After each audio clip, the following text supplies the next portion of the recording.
अपराधर आडास्थली पलटि राजधानी भुवनेश्वर।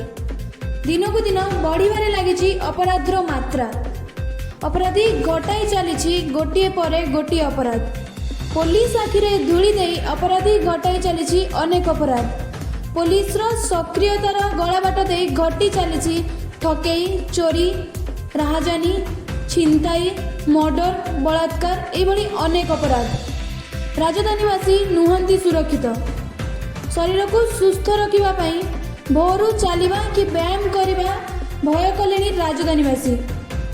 निष्पाप शिशुकन्या बा नाबालिका को धर्षण कर मर्डर करने को पछौना धर्षणकारी। भक्ति और विश्वास रे विष देले पूजक।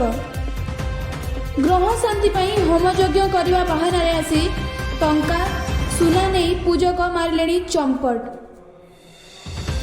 अर्थ और जमी जमा बाप पुओ को तो पुओ बाप को, भाई भाई को मारिबा कुंठाबोध करूना। मानविकता ध्वंस होगा लगिलानी। परिवार मध्य असंतोषर बन्नी। स्वल्प समय डिपोजिट करी अधिक अर्थ पाइबार लोभ देखाई कोटी कोटी टंका ठकी नेउचंदी दुर्बृत्त। प्रशासन को निष्क्रिय करी देउचंदी प्रभावशाली कब्जारे प्रशासन। गरीबटीए न्याय पाई प्रशासन द्वारस्थ हेले पाई पारुनी न्याय। ब्यूरो रिपोर्ट, जागरण 24 न्यूज।